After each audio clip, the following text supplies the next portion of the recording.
Poor guy. Hopefully, hopefully it's whatever that drop was okay. Someone dropped something and it was just like, ping, pong, ping, pong, pong, pong, pong. It's like, ooh, it's gonna be that time.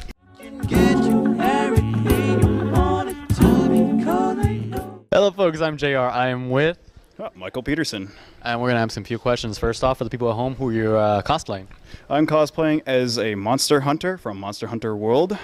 And if you have not gotten that game, I suggest you get it. Get three more friends, right? Yeah. And then just go out and have a good time because it is so good. And the variety of weapons, too, is just amazing. What's your favorite? Particularly Charge Blade. Charge Blade. It's the one that's like, it turns to a shield and sword and then, it turns to an axe, right? As well. So, like, you want to explain how the mechanics of the charge, like, because the first time I used it, I had no idea, and I was just, like, done with it. Okay, well, it's a bit of a weapon. There are particularly files that you have to mainly fill. And these files, you dispense it in your shield first. Once you do that, you fill it again. And then you charge up, like, your simple sword. And then once you do that, you then go into this thing called super elemental discharge, which that's where it transforms into the axe and does this giant wave of like upward explosions.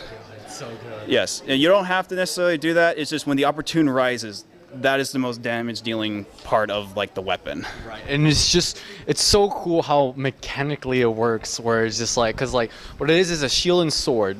And if you put the sword within the shield and then twist it out, make it like kind of like this kind of puzzle cube, turns out into a giant axe, which, like he said, you can use it. And what's so cool, the animation is that the Monster Hunter twirls it around and then like uses the whole weight just to go forward and smash into the monster, which, like you said, bursts into the energy of the elemental that you have stored within the shield and sword. And it's just an amazing weapon. It's one of my favorites for sure. Oh, yeah. My second one, I think, is the Charge Blade. The one that Switch axe. The switch axe, that's what it was. Yeah, the switch axe is similar to it. It switches to an axe and sword, but with the sword, it is stronger when you use the axe to power and charge it up. And once again, it has this auto grab where you stab into the monster and you will jump on the monster, stab into the monster, and blow it from the inside with an elemental charge. And it's just, oh god, just those amazing animations, just so beautiful with that thing. So what were you a Monster Hunter World fan, or were you prior to that? But I started off playing like the really old Monster Hunter. I didn't start getting into it until Monster Hunter Tri for like that Wii. When my brother got it for like the Wii, I tried it a little bit. I was like, okay, it's not bad. And then when Monster Hunter 3 Ultimate came out, that's when I really dove in, and it brought myself, my brother, even my little sister into like this giant hunting experience. So amazing. Like all three of us made a team and we went in. I originally went like Great Sword because I'm a little bit of a classic with the Great Sword, because Charge Blade didn't come out until much later. And then this entire time, we all would get like the next Monster Hunter game when it comes out, and we would just all sit there and hunt as a team before we even like do the story. Oh god. By the way, Monster Hunter World, learn from this mistake. Let people play the story together, please. Oh my god, because you just can't. I know. Yet they're like, oh, okay guys, I gotta go beat the story, then I can play with you. And it's like, oh, it was so annoying. Me and my friend were trying so hard, and it's like, oh, we gotta watch a cutscene. Cutscene's over. The cutscene's done. Let's go. Okay, now we can hunt the Agenath. Let's go. It's like, Monster Hunter, please learn from that. But it's so cool how like right now they're going, I think it's over, but like the summer season going right now. Yeah. And now it's the Final Fantasy cross Monster Hunter thing, and it's amazing. So who are you hunting with so Final Fantasy gave a monster to Monster Hunter, Monster Hunter gave a monster to Final Fantasy, so that both of them can hunt them. So which monster do we get? We got the Behemoth. And it's really interesting to hunt it. I haven't fully hunted it yet. I've tried soloing it, and that didn't turn out well. Right? Because in this hunt, you actually have to work as a team. You have to have a tank role, a healer role. It's kind of like some of the basis of like fighting a boss fight kind of deal. And so I'm definitely going to do that whenever I get back home and hook up with my friends, and we all going to hunt the Behemoth together. Oh Oh god, I can't wait because like when in was it E3? Yeah, E3 is like, oh yeah, they have Rathalos. That's pretty cool. Like Final Fantasy has Rathalos, and then like they show teasers like, wait, what? Wait, Behemoth's in there? Oh my god! And then like the armor for Behemoth. Well, like which armor is this from? Like, Okay, so this is a mixed set. This is actually kind of like one of the sets that I started off with way back when I started World, and before I was able to like do some serious gemming and Right. all the crazy stuff later on in the game. it gets like you need so. We'll get into that, but like just so you know, like there's so much complication of making armors because at first it starts simple, but then it gets into jams, into like power ups, into element, into things that you in slots. Yeah, Oh, no, God. it's wicked. So anyway, this is the Rathalos chest plate beta. Yeah, there's a difference between alpha and beta. This is Right. specifically the beta version. And then there are the Teostra gloves, which honestly, with this cosplay, it could be beta or alpha because they look exactly the same.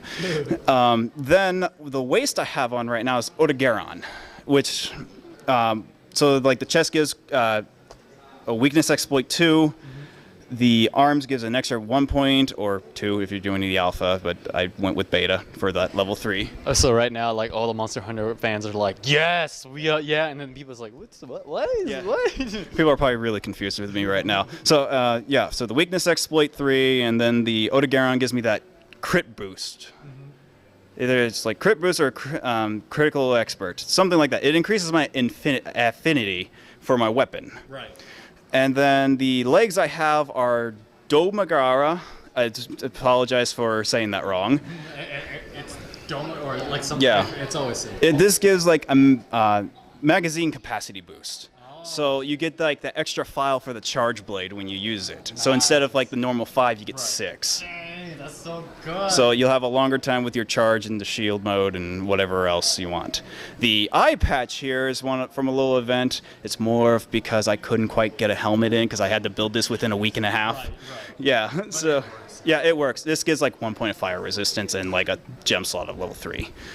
So for you Monster Hunters fans out there, you're like, oh yes, my ears, they're so good right now. And everyone's like, what the hell? Trust me, it gets more complicated than that. 'Cause even the menus to use items get complicated. Like there's literally like a bunch of stuff you can do customization wise with your potions, with your equipment, with everything. And then there's the things you can say. What do you have any like fun things you say whenever like your character does something to the monster, like throwing poop at them or like or like riding them? Is there like, did you change some of that? I actually know. I never really thought of actually doing that. You should. I'm just all like excited. I'm in there and I'm just battling out. I never really thought of like going in depth of like changing like what my character says. So like what I did, whenever I'm able to ride the monster, I go yippee-ki-yay, motherfucker. It's like since I can't put bad words in there because you know, but I say motherfucker like F-O-K. Yeah, so it's really fun. Censored version. Censored version. And it's like, and then whenever I throw the poop at them so they can run away, it's like, eat shit, bitch.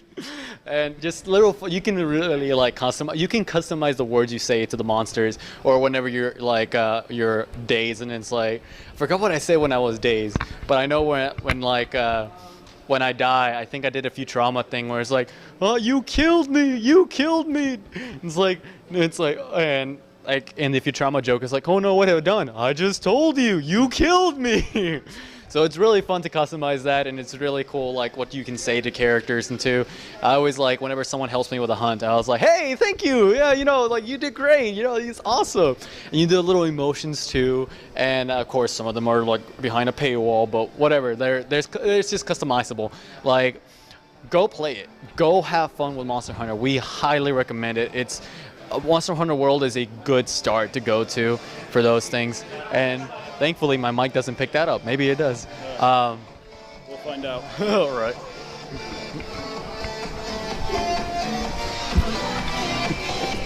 that dance. Imagine like if they start putting dances in the.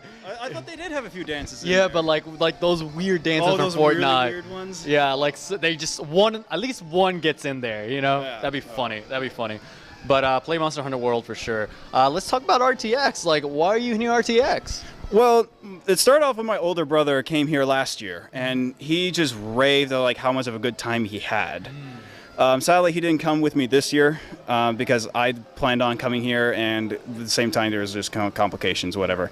So I came here with a friend, and when I was looking at RTX, like, it's a gaming convention. What did I want to cosplay as? And then I was trying to go through my options, and then when I started playing more Monster Hunter World, and next thing you know, I was like, I want to do this. Inspiration. Yes, that inspiration of wanting to be a hunter. Right.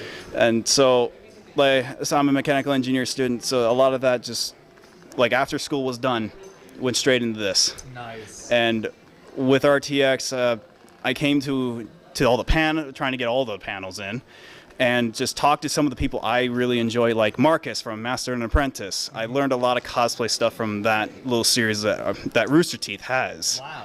And I went to their panel the other day, and I had such a good time. I was able to ask them like personal questions, like about how some of their building processes go, Right. and how much they like enjoy what they do, and they even like really commented with Marcus, since he was a judge. He really like commented positively on this, and it meant a lot to me. Yeah, because like I love how he goes into detail what he sees the detail into you, and he was like, yeah, we went to a panel, and it was a cosplay contest, and there the judge like said everything he needed to say, like admire his work, and then like you gave him, I guess, more information and like behind the scenes. Yeah. And he admired the progress and what he sees and what he does, and it's just like, it's amazing to hear that from someone you admire. Especially, it's really good. Yeah, and it's really something that really warmed my heart on the inside. If you No, I completely understand. yeah, and so it really meant a lot. And then when I was called up on stage for like winning the contest for like foam fabrication, so that just meant so much to me. Speaking of which, let's talk about your cosplay real quick. Like, what is it made of, and how long did it take you? But like I said, this took me about a week and a half, because like I was in summer class, and once school ended, and RTX was like right around the corner. Yeah, like literally a week and a half. And tell the people how did you work that into your life? Oh, well, I don't necessarily have a job. I'm a student, so that helped a little bit. So for those who have a job, I'm so sorry if like it's doing something like this in like a week and a half time frame. I give you the utmost best luck to try to do that. So with the process of me doing this, I literally have like a duct tape mannequin of myself that I made way back when. And it has like a full skeleton of PVC pipe and stuff with like pillow stuffing and whatnot. So anyway, it made template making so much easier, because I didn't have to like wrap myself in more tape and whatever and just try to freehand it on myself. So I then duct tape another layer, a different color of duct tape, so I knew which one was the mannequin, which one was not. And had literally on screen this particular armor set on my screen, and just like rotated the character around and see what were this and what did this look like, and just draw the template for it. And then once the template was done, I rolled out a big sheet of EVA foam. I think it was like exercise mat something, whatever you can get from Walmart for approximately like $10, and you get this really big sheet of like 3 to 6 feet like sheet. Right. And then once I cut out all the pieces, there's like this rough texture on like the underside of it, and you had to sand that out to try to get that gluing process in there. So then I use pretty much like contact cement, like majority through, like if you see like the details through the chest piece, yeah, all that was like overlaid over with contact cement, and yeah, and getting rid of that ridiculous texture. And then for like pieces like, if you see on my shoulder, there's this like double-sided area where it's like smooth on one side and smooth on the other. I use just thicker craft foam, and all the really nitty-gritty stuff I use, like for say like this bit here on the sword, if you can see the center of the sword, I use just thinner sheet of craft foam, and then the thicker stuff just goes around the sword and whatever else, like even on the glove and just everything else. It's a lot of like layering and precision, and then with a Dremel rounding it out. Yeah, and the heat gun to shape the foam even more. Right. Yeah, and then once all that was done, I went ahead and did like I took a wood burner and like carved in, like if you could see in the legs. I don't know if they can see the stuff. Actually, it's a better example is the shoulder. Yeah, there we go. Better example is the shoulder, where I pretty much just carved in scales and carved into like the spikes, where they are just all hand carved by a wood burner. It's just every single. And then you have to be like extra careful not to make it too much. Yeah. And it's just like it starts. Yeah, it looks amazing. Especially with a week and a half, you have no room for mistakes. Yeah, like just like what like. Okay, that's it. I'm good. Yeah, no, you have to really find that area of not overdoing it, but maybe just enough. Yeah, and there's always that like little tidbit where you see something and it's like, no, I gotta keep going. I gotta keep going. I can't stop. Yeah, and especially with like the rivets, like all the rivets in the glove area, if anyone can see that, or even in throughout the arm. All this is just googly eyes that I so happened to learn from the Master Apprentice series. That when they built the greatsword, so I took that to heart and tried it out. That's amazing. And yeah, it turned out really well. Yeah, there's a little rattle noise whenever you walk around, but that makes it more authentic. Cause yeah. Like when you in Monster Hunter World, you're running, you hear your armor just like doing that kind of thing. So I think it works out. Yeah, it should. But like it's amazing the work you put in. And what I heard that he did is that he worked from like 10, 11 in the morning all the way to like night, and it's 12 hours. Like, dude, you show a lot of love, and it is shown here, and it is rewarded. And someone that you admire said that you did a great job, and that. I hope that made your con. I hope that was a moment you're like, that's a period of my life right there. No, I was really happy when that happened. I didn't even care if I even won. I was just happy to just show it off and got to talk to the guy I admired. I mean, the winning was just a little gravy, and there you go. That was it. I didn't care about it. I honestly didn't care about winning. I just cared about just showing it off. Look at you. You're the embodiment of what cosplay is about. Where it's just like, I want to make something. I'm proud of it. I'm happy. Here I am. Yeah. That is what cosplay is about, man. That's great. That's like, oh my god, dude! Like I can feel your energy on me, and like you are an amazing cosplayer, and I can't wait to see what else you make, because like this is amazing. There will be more. Like I said, this is like the second cosplay I've ever done.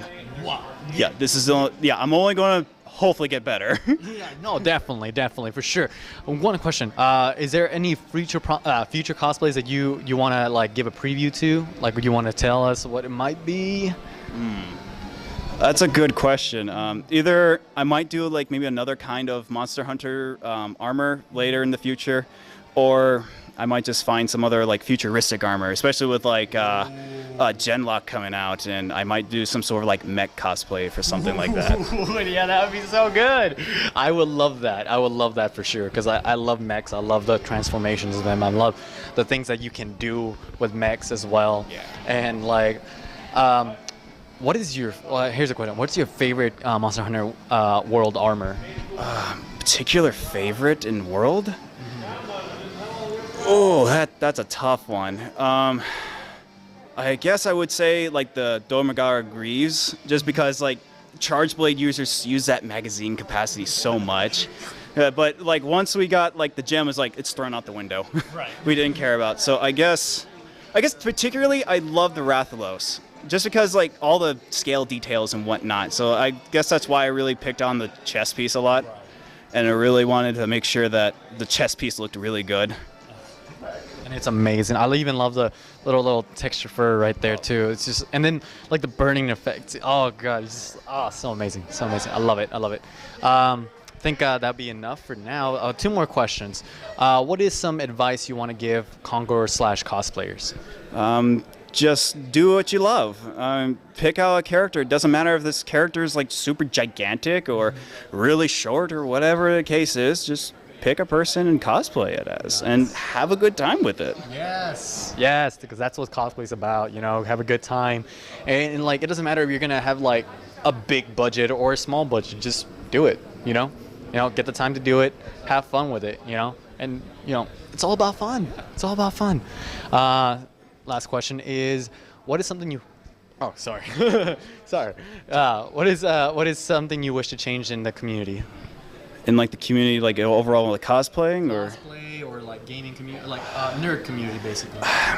I really wish like a lot of like those really dick people who are like really good at the game, quote unquote, and then like when some new person comes in and needs to learn the ropes, and they just are complete douches to that newbie. Right. And that's the thing I want removed, like overall, whether they're like new cosplayers or new gamers or whatever the case is, if they're new and they just have this pro just giving them absolute trash. It's like gatekeeping elite. Yeah. And like, just like, no, this is my house. And it's Yeah. like, well, no, you don't pay for it. Come on, man. The whole point is just have a good time. Right. I mean, cosplaying is supposed to be fun. Playing video games is supposed to be fun. Just everything that's out there should be just fun to do. Exactly, because guess what happens if you do that? Like, you gatekeep. You're going to be the only one in that tower, and you have no one to talk to about your fandom, and it dies. That's what happens. But amazing, great advice, great lesson, and hopefully people open yourself up. You know, the more people you talk to, the more people that are fans of you, you get to have fun. You can make new friends. Like, seriously, and look at this guy. He's amazing. I can feel his energy, and hopefully you can feel it through the screen. And I want to say thank you for this opportunity. Thank you for the interview, my friend. You're an amazing cosplayer, and I can't wait to see the future endeavors that you're going to create. And thank you guys for watching very much. Anything else you want to say? I just want to thank you for your time and such kind words. I do my best, man. I try to show off as much as I can with the love of cons and the love of cosplaying, the love of video games, anything I can do. And again, once again, watch him, and I will put his information. Get a Twitter, man. Get a Twitter. Okay. I'll get a Twitter or YouTube something. You know? Something, and then he will create videos or like things that he will help future cosplayers as well. Thank you again for watching. Thank you again for the interview. And remember to play, learn, and watch something every day. Then talk about it. We'll see you next time. See ya.